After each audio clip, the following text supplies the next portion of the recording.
A violent weekend after 3 shootings in 6 hours in Fayetteville. The dramatic steps the city's mayor is proposing tonight. Then $40,000 stolen, plus 180 felony charges. How the Chatham County Sheriff's Office caught 8 suspects accused of fraud. We're rain-free for now.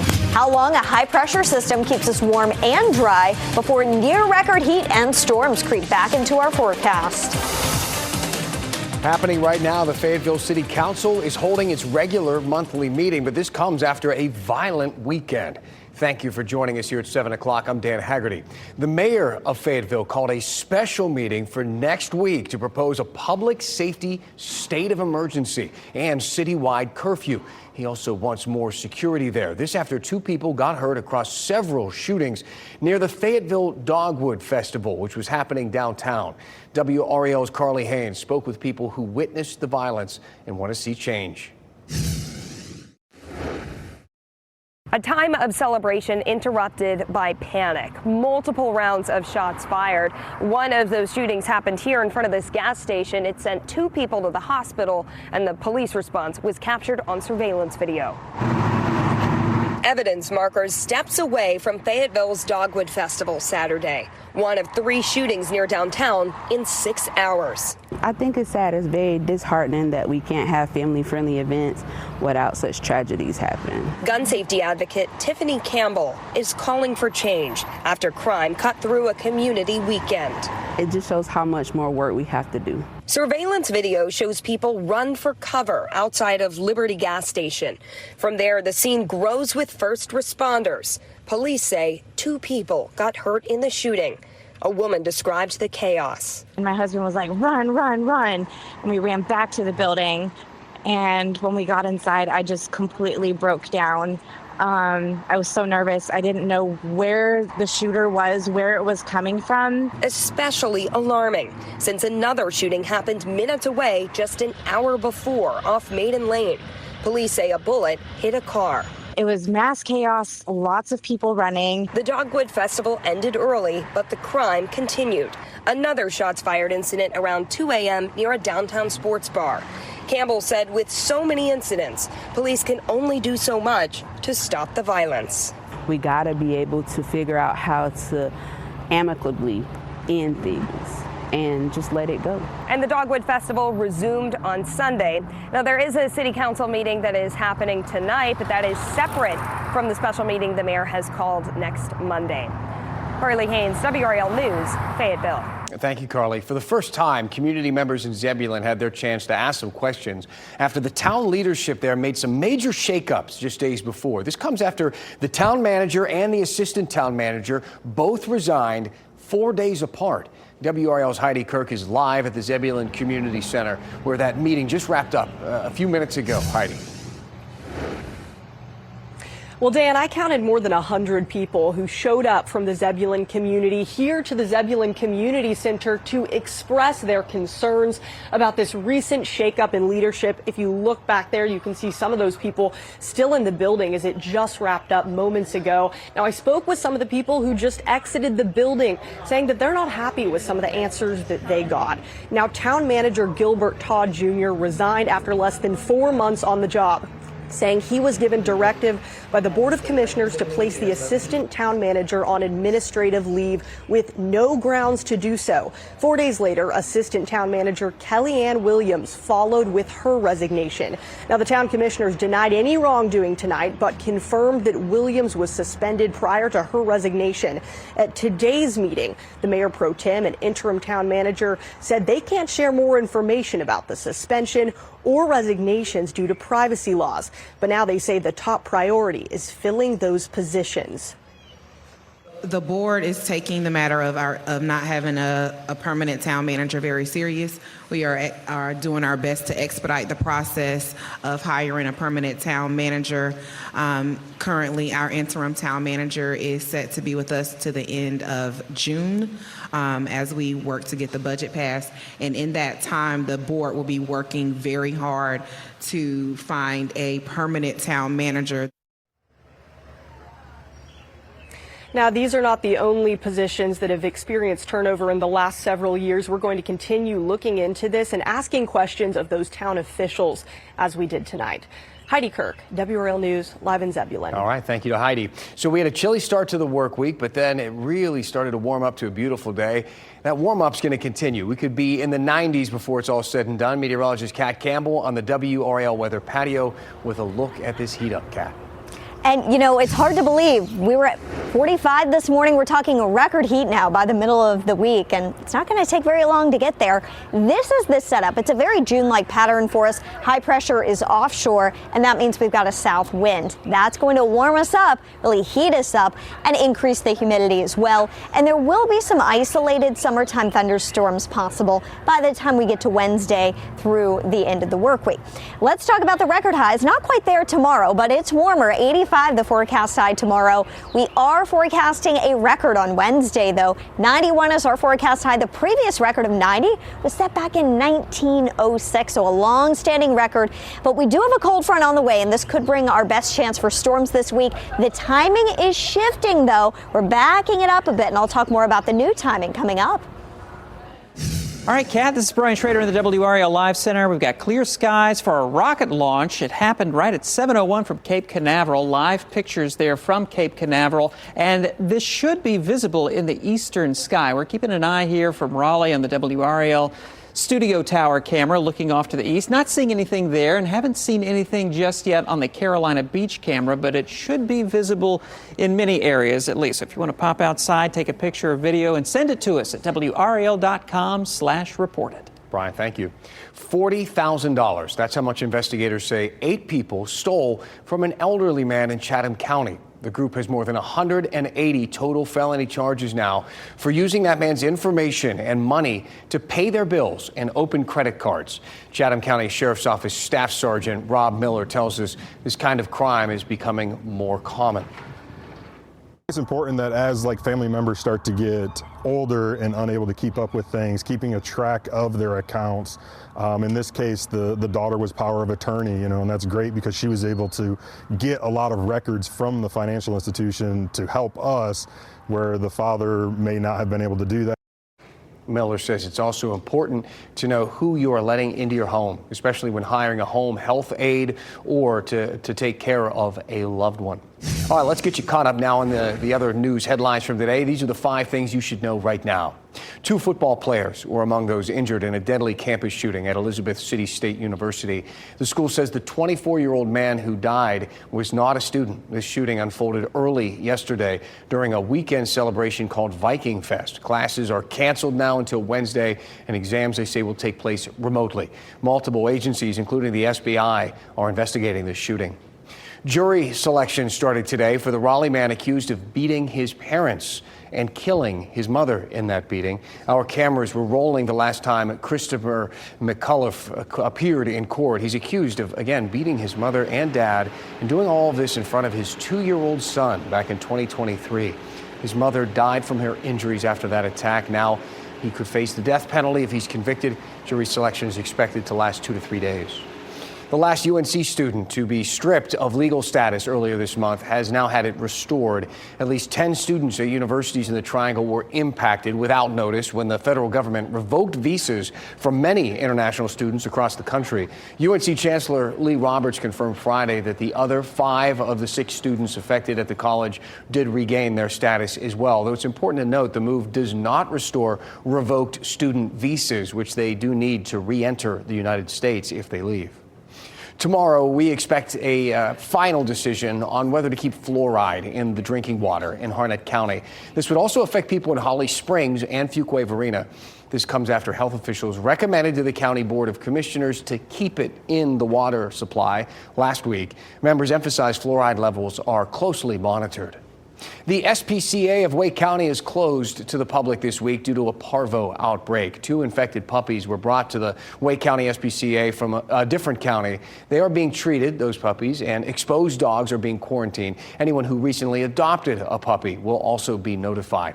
The SPCA will be closed through Friday for deep cleaning. Online adoption surveys will continue during that closure, and cat adoptions will resume on Wednesday.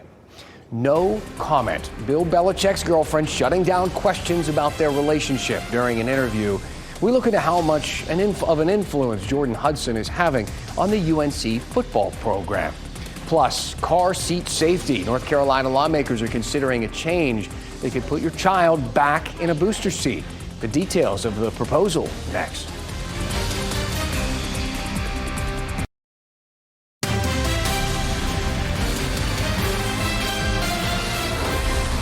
Parents, listen up. This is an important one because the law covering child safety seats in cars could be changing. There's a bill expected to go before the State House this week, and it would update the rules for when children can ride without a safety seat. We have WRAL Capitol Bureau Chief Laura Leslie is here to explain some of the details, what parents should know here, Laura. Dan, this could mean that some kids will need to go back into a booster seat if this bill becomes law. Current state law on child safety seats goes by a child's age or weight. When a child reaches 8 years old or 80 pounds, regardless of how tall they are under current law, they can use a regular seatbelt instead of a child safety seat or a booster seat. But that doesn't take into account the height of the child. And height is really important in terms of how a shoulder safety belt fits. Think about amusement rides, right? They go by how tall you are, not what you weigh. Well, kids are getting bigger and heavier these days, and it's very possible you could have a child who weighs 80 pounds who isn't yet tall enough to be safely restrained by a regular shoulder belt. The changes would set the limit at 8 years old or 57 inches tall, regardless of how much a child weighs. And this proposal is looking at both sides of the spectrum, so not just the bigger kids, but the smallest kids as well. Yeah, that's exactly right. You know, in the past, child safety advocates have recommended for infants to ride in the back in a rear-facing seat, but the state hasn't really required that by law. Now it would. Newborns would have to be secured in a rear-facing seat in the back seat, never in the front seat of a car with an active passenger airbag system, unless the car seat is designed to work with a front airbag according to the manufacturer and the federal label. Now, as child passengers get older, they would, of course, be able to transition to front-facing seats and booster seats following the federal labeling on each car seat. Don't make any changes just yet, though. If the bill passes the House this week, it would still have to pass the state Senate and get the governor's approval, most likely, before coming law. All right. Laura, thank you. The city of Raleigh is warning drivers about possible delays for the next 2 weeks. This is along Falls of Noose Road. You see it on the map. Raleigh Water began some work today to upgrade water and sewage systems between Raven Ridge and Durant Roads. That right southbound lane will be closed during the project, but a temporary lane will be created to help that traffic flow through the area. The city says water and sewer services at nearby homes are not expected to be impacted by this project, and that lane closure is expected to last until May 9th. Some good news for North Carolina's poultry industry. The World Organization of Animal Health has designated the state's poultry as high-path avian influenza free. So that means that farmers can now resume exports and international trade for their poultry products. Broilers are the top agricultural commodity for North Carolina, representing more than $5.6 billion in cash receipts for farmers every year. The relationship of UNC football head coach Bill Belichick and his girlfriend Jordan Hudson is under the microscope again. In an interview with CBS Sunday Morning, Hudson shot down some questions about how the two met. The interview was largely about Belichick's new book that's coming out. Hudson is entrenched, though, in Belichick's public persona, copied on all the emails to the coach, which has led to Hudson asking for comments to be deleted online, among other personnel shaping requests. And she is listed out also as a manager on several Belichick-themed businesses, according to online records. Public interactions we've seen, it does seem like she's doing public relations for him. We would expect Bill Belichick to have some sort of person running PR for him. Like he's a big enough brand. He's involved in a lot of things. I guess what is surprising is that he's also in a relationship with this person. UNC says Hudson is not an employee of the university and says they are not interested in commenting on what happened in the interview.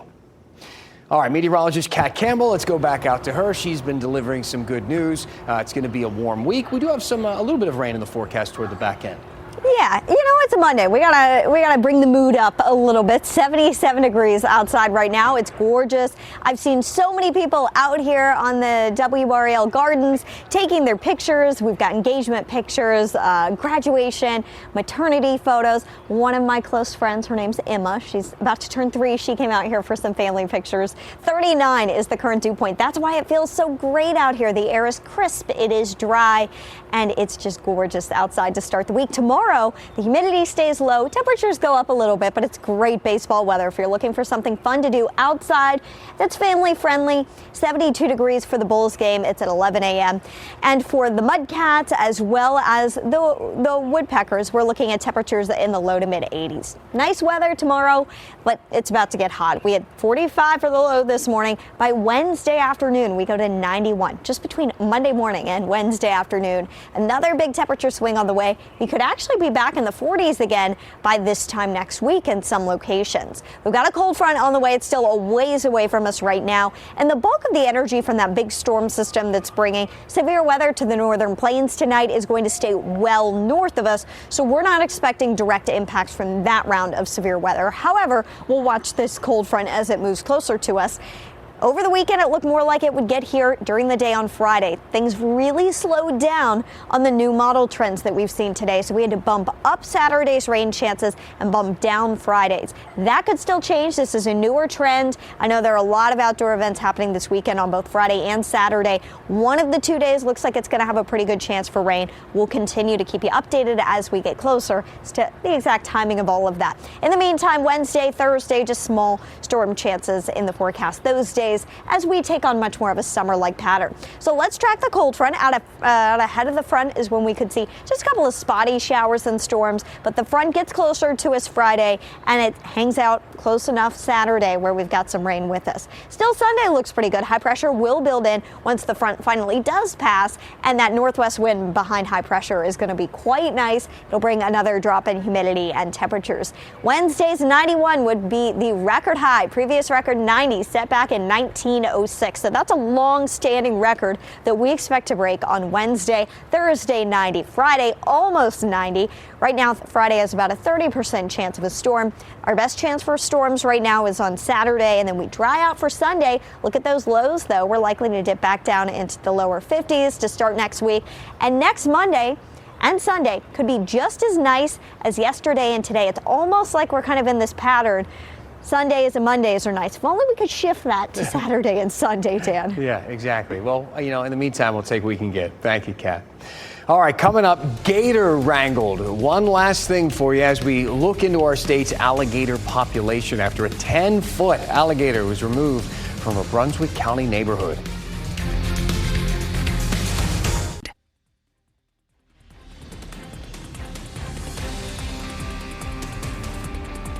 One last thing, this big old boy here, this surprise guest in a Brunswick County neighborhood this weekend. It's an alligator that measured at more than 10 feet, made his way into a backyard in Southport yesterday. So Southport Police Chief Todd Coring says someone in the neighborhood there spotted this alligator while it was on the move and sent in a picture. And that's when he and his officers stepped into action. After the sergeant called me and told me that it was located in someone's backyard, I did go out to the scene and meet with the 3 officers that we had on duty, just because we're a small town and I like to be involved. And so I knew the area and familiar with some of the local folks that live there. So I just wanted to make sure that the officers were safe, the alligator was safe. Not in my town, they said. Sorry, Gator. Chief Corning says that the woman who lives in the home did not even know that the alligator was back there. They alerted the resident that there was a large alligator outside her back door. They were certainly glad that we alerted them, because had we not, they could have walked out the back door and stumbled upon, this large alligator in their backyards. Imagine if you have a pet or something, you let him out back. That's terrifying. So the North Carolina Wildlife Resource Commission says this particular alligator could be 40 to 50 years old. He's an old timer. John Henry Harrelson is a district biologist for that area, and he says an alligator spotting this time of year isn't really all that out of the ordinary. This time of year, it's not unusual to see big alligators moving around. It's breeding season or the start of breeding season. And so he likely was making a big movement from water. He was pretty far away from some water. That alligator just happened to be in the wrong place at the wrong time. He wasn't really doing anything wrong. He wasn't being an aggressive alligator. He just got caught out in the open. This map here shows in North Carolina here, obviously, where you can most likely spot an alligator. You can see mostly all concentrated down there in the southern coastline, southern region of the state. The Wildlife Resource Commission says that the further north you go, the less likely it is that you're going to see an alligator because there are more cold weather days up north. But take a look at that little dot up there in the corner. What is that? What's that? Where is that spot? Gary Price had an idea, commenting on the Wildlife Resource Commission's first Facebook page, asking, someone got a pet or something up there? Well, the commission says not exactly. It's Merchants Mill Pond State Park in Gates County. There have been alligators there and documented alligators there for, written out for a very long time. And we don't know how those alligators got there, whether naturally or someone put them there, way before we started writing stuff down. But they're there. And so as scientists, we document those things and they're just hanging out. They're just hanging out. Now, as for what you should do or shouldn't do if you come across an alligator that's hanging out, maybe on the coast this summer, Harrelson says keep your distance. Don't approach them. And most importantly, don't feed alligators. That's like the number one rule. Number one rule. Got to pay attention to that. Thanks for making WRAL your choice for local news. Our next newscast is at 10 o'clock on Fox 50. We'll see you back here at 11 o'clock on WRAL. Have a great night.